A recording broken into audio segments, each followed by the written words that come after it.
चंबल नदी। क्या नाम है? चंबल नदी।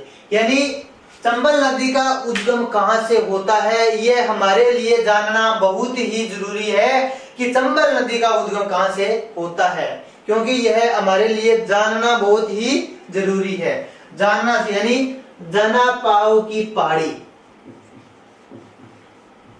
जनापाव की पहाड़ी, मैं से क्या? मध्य प्रदेश, और मैं से क्या? महू। ये हमारे लिए जानना बहुत ही जरूरी था। ये हमारे लिए जानना बहुत ही जरूरी था क्या? कि इस नदी का उद्गम होता है जनापाव की पहाड़ी। नाम क्या? जनापाव की पहाड़ी। क्योंकि ये हमारे लिए जानना बहुत ही जरूरी था कि इस नदी का उद्गम कहां से होता है।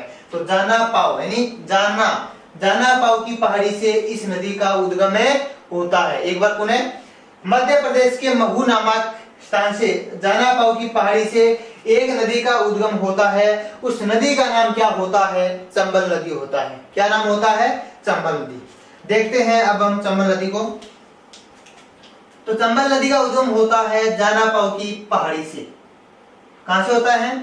जनापाव की पहाड़ी से होता है। और यह नदी मध्य प्रदेश में रतलाम, मंदसौर, नीमच में बहती है। यह नदी जनापाव की पहाड़ी से निकलने के बाद यह नदी मध्य प्रदेश के रतलाम, मंदसौर, नीमच में यह नदी बहती है। इसके बाद में यह नदी एंट्री करती है राजस्थान में। कहां एंट्री करती है? राजस्थान में यह नदी एंट्री करती है। और एंट्री कहां पर करती है? चित्तौड़गढ़ जिले में। कहां करती है? चित्तौड़गढ़ जिले में यह नदी एंट्री करती है। च से क्या? चंबल। जिला कौन सा? चित्तौड़गढ़। कौन सा जिला? चित्तौड़गढ़। और स्थान कौन सा? 84गढ़ स्थान। यानी च का एक बेजोड़ क्या है? संबंध है। क्या है? संबंध। यानी च से क्या? चंबल। क्या बना? चंबल। और च से कौन सा जिला बना? चित्तौड़गढ़। और च से कौन सा स्थान बना? 84गढ़ स्थान।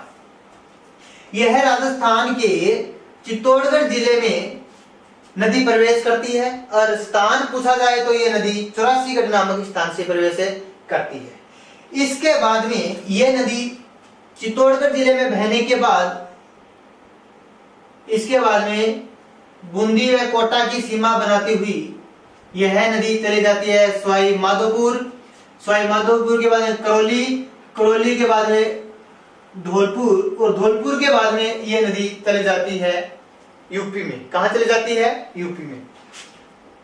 तो राजस्थान के चित्तौड़गढ़ जिला 84गढ़ नामक स्थान पर यह नदी एंट्री करती है। और यह नदी इसके बाद में कोटा व बारां जिले की सीमा बनाती हुई यह नदी चली जाती है यूपी में। कहां चली जाती है? यूपी में। देखते हैं हम। नदी का नाम है चंबल नदी। कौन सी नदी है? चंबल नदी है। सबसे पहले हम मैप थोड़ा और अच्छे तरीके से बना लेते हैं।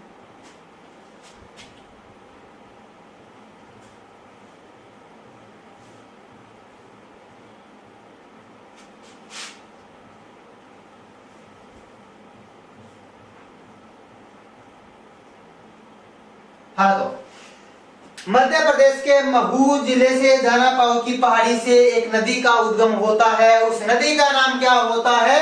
चंबल नदी नाम होता है। क्या होता है? चंबल उसका नाम होता है। मंदसौर, रतलाम और नीमच से यह नदी बहने के बाद ये राजस्थान में एंट्री कहां करती है? 84गढ़ नामक स्थान। तो कुछ जिलों कौन सो? तो जिला यमुना कौन सो? चित्तौड़गढ़ जिला। कौन सा जिला है? चित्तौड़गढ़ जिला।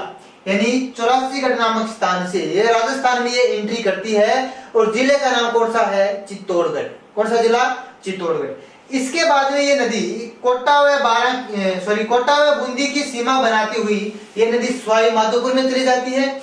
उसके बाद में करौली व इसके बाद में धौलपुर, धौलपुर के बाद में ये नदी चली जाती है यूपी में। कहां चली जाती है? यूपी में ये नदी चली जाती है। और यूपी का जिला कौन सा होता है? इटावा। कौन सा? इटावा जिला के मुरादगंज स्थान पर, मुरादगंज स्थान पर यह नदी किस नदी में मिल जाती है? यमुना नदी में मिल जाती है। नदी का नाम क्या है? यमुना नदी। और यमुना नदी के बारे में आप भारत का भूगोल है उसमें जो हमारे सर सुखदेव जी सर पढ़ा रहे हैं, वहां पर आप यमुना नदी व गंगा नदी को आप बहुत ही अच्छे तरीके से आप समझ सकते हो। तो आप यमुना व गंगा नदी के बारे में अधिक